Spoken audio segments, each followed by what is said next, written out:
Welcome to Tales from the Outdoor Show. We'll ride the crest of the waves as we search for angling action. With a focus on key techniques, you'll learn the simplest methods for success. So come with us on our next adventure on Tales from the Outdoor Show with your hosts, Brad Deckard and Captain Kevin Favor. Welcome to Tales from the Outdoor Show. And today, Kevin, this is a little bit different show. Yeah. Typically, we're on the water trying to catch it up. Today, we're going to talk about what we use to catch it up, which is our boat. We don't talk about our vessel very much. What type of boat we use, where we're fishing, what we're using. Yeah, we're always talking about tackle. Right. You know, we're always showing people, okay, this is the hook we use, this is the bait we use, and things like that. But we very seldom ever talk about what kind of boats we use and why we use particular boats that we use. I mean, because when when you think about it, there's freshwater, right? You know, there's obviously there's bass boats, and then there's bay boats, there's inshore boats, offshore boats, and so what we're going to do today is feature some of those boats. You know, why do you use this particular boat for this particular water? And I think it's pretty cool, you know, just give some people some insight on different things that you can. And we're at a boat show, so we're going to be able to just walk from boat to boat and show you different features. Probably one of the most important tools we use is the boat to get out to the fish. Yeah.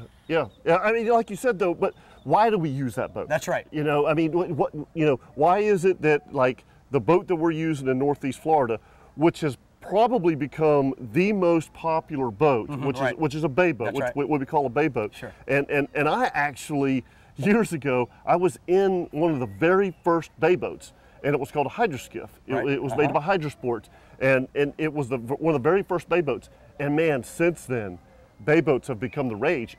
In freshwater too. You know, a lot of bass fishermen and stuff, because they like to saltwater fish and freshwater fish. But why do they do that? Why do they go to a bay boat to go from freshwater to saltwater? And we'll show you some of those aspects. And what do we look for in those boats? Yeah. What do those boats come equipped with that are important to that type of fishing? Yep. And Kevin, you fished out of how many boats in your charter captain career? 20. It's a bunch. Yeah, 20. So we're certainly talking to a guy that not only has a couple ideas, but he certainly has experience on these boats. And I think this will be some interesting information that we hope you all enjoy. So we're going to go from boat to boat and talk to you about some different styles of fishing and different vessels we use to get to those fish. Brad, I would have to think probably the most popular boat in America is a bass boat. I think that you know, you could take all your saltwater boats and combine them together, and then there's the bass boats. That's right. And why is it that we have a bass boat? You know what I'm saying? Because you don't have a redfish boat or a tarpon boat, but you have a bass boat. I mean, this boat is built for bass fishing. Why is that? Well, one, it's freshwater. Right. So you've got a boat that's built for getting to freshwater fish bass, but even getting to crappie and bluegill and catfish and sturgeon and some other freshwater fish, pike, muskie. But the other piece of this design boat and trailer, as you can see, is that it's really designed to be able to be dipped in fresh water. You don't have to worry about the salt elements eating it. Absolutely. So it's a different design. You have things like the carpeted front end. Boy, can imagine that in our saltwater environment. It'd be gone in 3 months. And it wouldn't last. I mean, when you talk about carpet, and you mentioned this, you know, folks, if you look at this, this is all steel framed. There's no galvanized, there's no aluminum to that. Yeah. This isn't a boat that you can fish in the lake one day and then go to the backwaters in saltwater and dip this in, because this trailer's not going to last but 2 months if you dip it one time. And the boat is designed the same. You know, the electronics that you have built into this boat are not sealed electronics like you would have to have in saltwater to keep that element from being entered into the wiring harnesses. You've got live wells that are much smaller, because the fish in freshwater predominantly is a smaller size fish than you'd be catching in saltwater. So you've got room for a hardy bass and a bluegill, but certainly it's not designed to accommodate big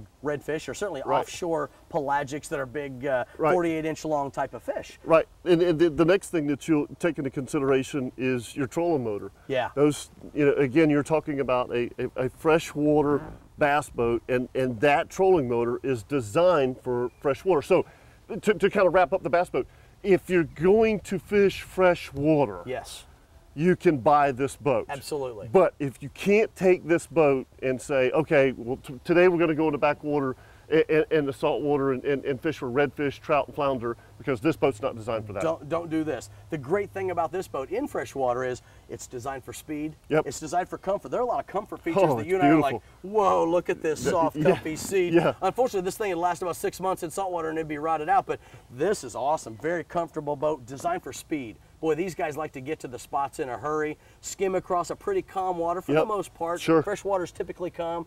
And small, short trolling motors, you don't have to be as far down off the bow of the boat. Right. The boat's not sitting as deep in the water.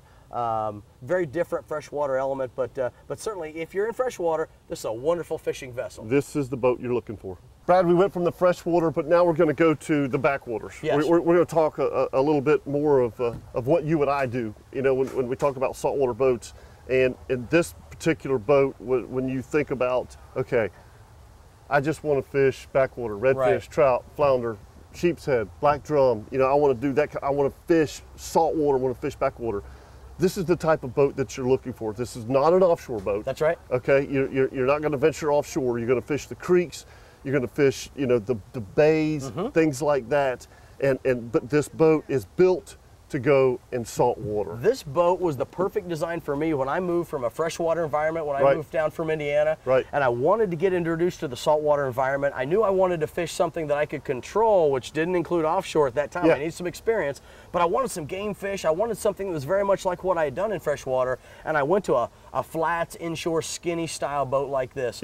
But there are some big differences between that and what I was using in freshwater. One is, you get electronics, you get stainless steel that's designed to stand up against saltwater, because saltwater eats stuff immediately as soon as you introduce it. No carpet. No carpet whatsoever. You got to have a clean deck, something that's going to be cool in a very hot sun. You got a scorching sun down here, but you've also got something that you can wash that saltwater off of very easily. Trailers. The trailer of these boats, dynamically different. These trailers are designed, they're aluminum trailers. They're designed to take the beating from salt water, even though they won't last 10 years. You know, but at least they last 5 or 6 years. That's right. That's absolutely right. And then you get things with this that are different for the saltwater environment. We fish a lot of live bait, a lot more even so than freshwater. So you get things like a lot of built-in live wells where you can keep your live baits, where you can keep your fish in multiple places on the boat.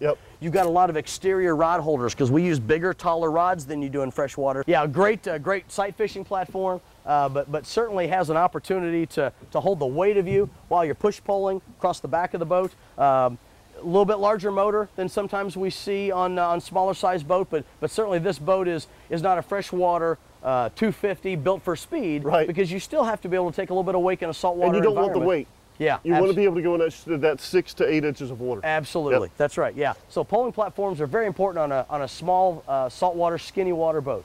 Again, that's what these boats are built to do. They're built to go in shallow water and calm water, but mostly salt water. You can use this boat in freshwater, don't get me wrong. I mean, you can absolutely, a great boat for freshwater. You can absolutely use this, but this boat is really designed backwater, skinny water, saltwater fishing. Now, Brad, we're getting into a boat that you and I really know a lot about. Boy, we do. And this is the bay boat. And this has become the rage really in the last 10 years, you know, because just like myself, during the winter months, I don't fish offshore. You know, I don't go out in the ocean, you know.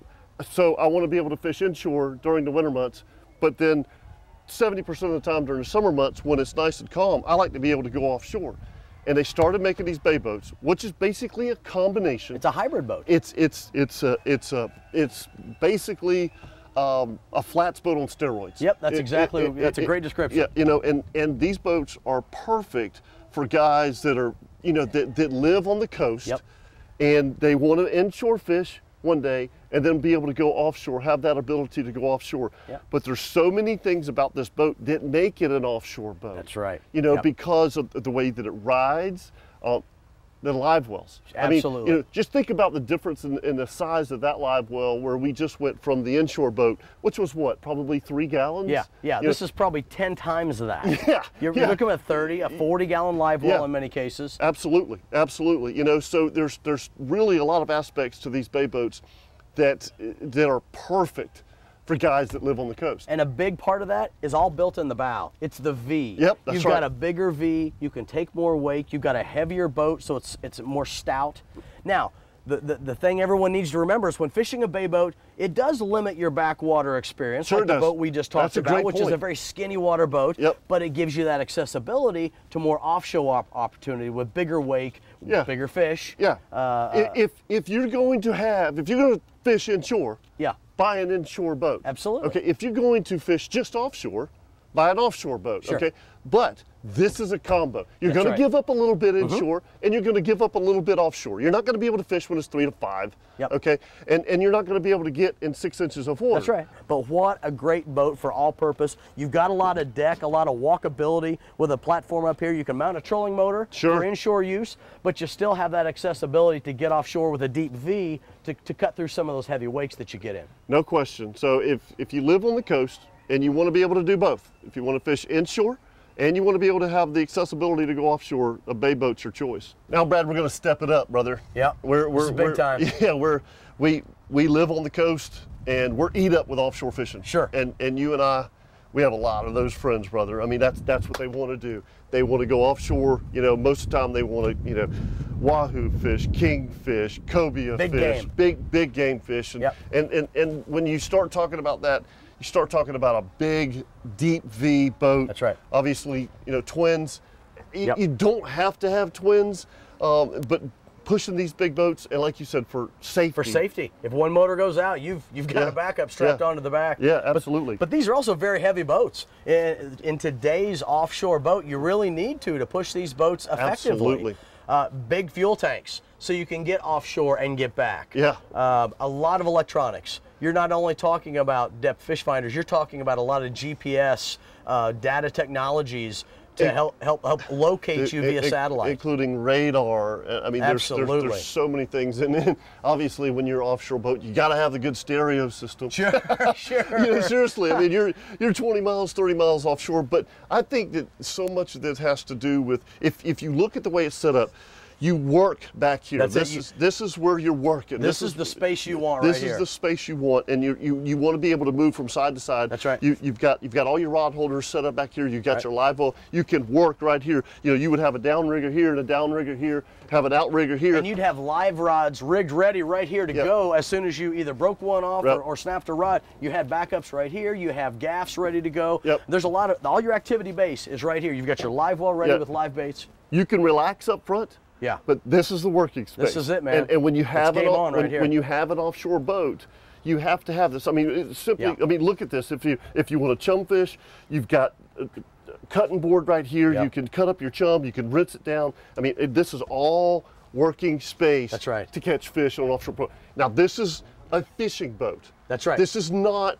a ski boat. This is not pleasure craft. No. This is not wine and cheese. No, We're going to go not. tubing today boat. No, it's not. And priced accordingly. These are designed for very serious, long offshore, safety, heavy duty, able to take some serious saltwater. There's nothing about this boat that can't take a bath in saltwater, because that's what happens when we're offshore. Absolutely. If you look at it, how sealed everything is. You know, it's you know, so different than your freshwater boats. That's right. And now, and again, we went from the bay boat to the offshore boat. That's right. And they step it up even more. You know, I mean, your tandem axle trailers, obviously all aluminum again.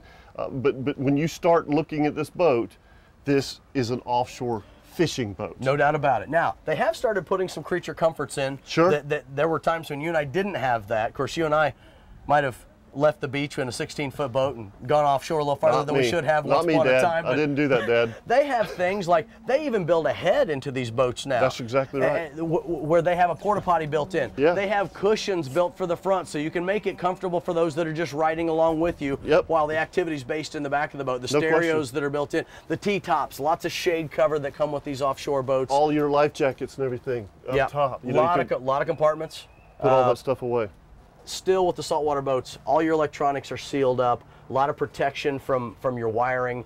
Center console is so important so that you can fish all the way around this boat without coming into contact with anything that's hard mounted to the boat. You know, and it's so funny because I tell people that all the time. They're like, why do they build center consoles? So you can fish all the way around. When you get a big fish on, okay, if someone's not real familiar with the wheel, yep. okay, they've got to be able to walk around. If you've ever been on a bite of tuna and you've got more than one, and these tuna scream through the water 60 miles an hour, it's all you can do to keep 2 people on. I was just talking to a gentleman a minute ago, talked about having 5 tuna hooked up at once. If you didn't have a center console, it's game over. It's just not a possibility. So important in offshore, in bay water as well as offshore fishing, that you have a center console style boat, that you're able to fish all the way around that boat. And really, the modern boat is, we'll be able to walk on the gunnels to get all the way around that boat very clearly. Yep, so if you're going to fish offshore, big water, this is what you're looking for. Yep, absolutely. All right, Brad, now we're getting to the, and dude, I get this question all the time. I'm serious. When you have a family, okay, a lot of times the kids, if especially younger kids and stuff, they don't want to fish all day. That's right. You know, you and I are hardcore fishermen. I mean, even when my kids were growing up, you know, they didn't want to fish all day. They wanted to be able to enjoy the day, relax, but maybe fish. And in the midst of that, get in the water. That's right. Play around and say, Dad, can we bring the tube today? Yeah. I get that feeling, oh, I got all the fish in here and they want to bring the tube. But honestly, what kind of boat do you use when you want to do both of those things, fish and pleasure craft? Absolutely, and this is a perfect example. It is. I mean, you look at the cushion seats, sure, right? The cushion seats in the back, right? But you have a live well. You do. You got a live well. You got rod holders. Yeah, you've got rod holders. You have lots of cup holders, which is always very important on a boat. Especially a wine and cheese boat. Especially a wine and cheese boat. But one aspect that we were talking about on the center console is that, like, if you have a big fish on and you got to go around the console, if you got to get through, you still can with this boat. You still can do it with this boat. So it's kind of a combo thing. It is. The family boat. Yep. But for the guy that wants to fish, all right, he can still do that. Still has that option. It's a ski boat, it's a pleasure craft, it's a wine and cheese boat, and a guy can still fish on it if he needs the best of both worlds, because he's a family man. And that's cool. Yeah, and again, I think we've all been there. That's right. You know, sure we have. You know, when the kids are growing up, and man, you're just like, man, I want to go fishing tomorrow, but you know, the kids want to go boating or fishing. This is just a great combination of something to do right here. And the other thing about this boat is it's also designed to take on that saltwater element we've been talking about. This is a saltwater design boat. It has the stainless steel elements to protect against the salt water. Even though it's got cushions, it's got sealed cushions, it's got a lot of those same things that we've been talking about with the saltwater boat. It's going to have the aluminum trailer, the saltwater style motor that can take that kind of beating, and have a little bit of the best of both worlds in a saltwater world. And honestly, in this boat, there's probably a little bit more maintenance to do, because you do have the cushioned seats, and there's some things in here. You got more snaps and clamps and storage containers. And they do that for comfort. That's right. Okay, and I get it. I mean, you know, if your wife likes the cushy seats and stuff, and that's what she wants. But you still are able to have a boat to go fishing with a family, then you know what? Take a little extra time and do a little extra maintenance. That's all you need. And this will be the boat for you to have that family style fishing pleasure craft. Absolutely. Now, Kevin, when we're talking about all these different types of boats, there are 2 main ingredients. Well, there's one main ingredient that we all have to have, and that's we got to have a motor to push it. Unless we're buying a rowboat or a kayak, we've got to have a motor to push it. And there are 2 different basic motors that everybody is using, either a 2-stroke motor or a 4-stroke type of motor. And if you think, what, just 10 years ago? I mean, it was probably, gosh, it was probably 70-30, as in 70% 2-stroke, 30% 4-strokes, and the 4-strokes were really just coming on the scene. And now it's probably 80-20. It's 80% 4-strokes, 20% 2-strokes.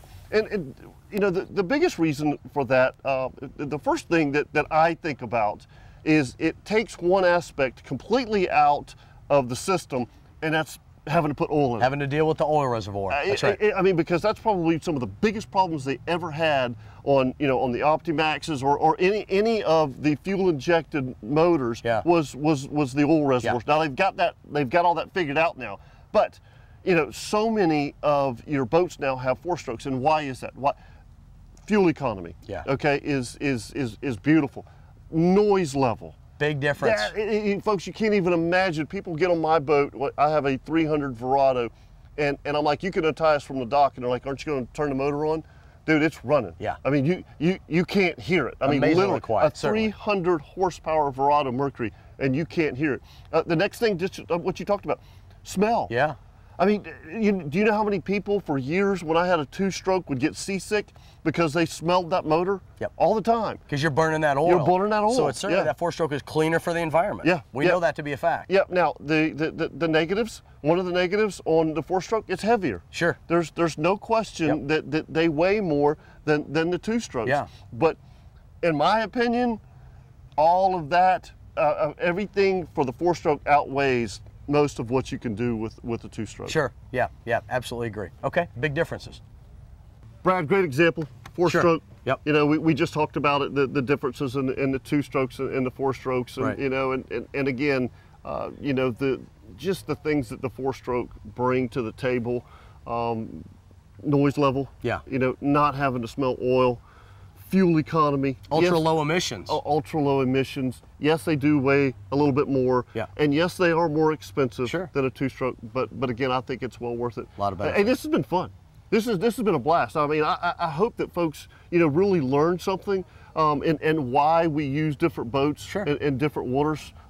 We tried to go through it, you know, from the freshwater to the backwater, and then the bay, and then the offshore boat, and then the combo boats. Good stuff. One of the things that I found when I first got into the saltwater environment was I needed to know a lot more facts. So I sure do. Every day I do. This guy knows that. But I hope you guys do a couple things. One, enjoy the show. I hope this information gave you a lot of input on some ideas of what it takes to fish the different types of waters. Absolutely. But ask a lot of questions. Think about different dealers you can talk to. Your dealers are experts on these different types of boats. Make sure you seek them out. Guys that fish out of them, ask them questions. The worst they could do is go to Tales from the Outdoor Show Facebook. Absolutely. And ask us any kind of questions that you want to answer questions. And we'll answer questions on our Facebook page. Yep. And while we're at it, make sure you guys go by and visit talesfromtheoutdoorshow.com. We keep a lot of great information on there for you. And please go to Facebook and like us. We also have a lot of great information there, a lot of input from the listeners, a lot of questions that we try to get answers for you. Please reach out to us. We look forward to hearing from you. And as always, we appreciate you reaching out to us and watching us on Tales from the Outdoor Show. Hope you all had a great time. We'll look forward to seeing you next week.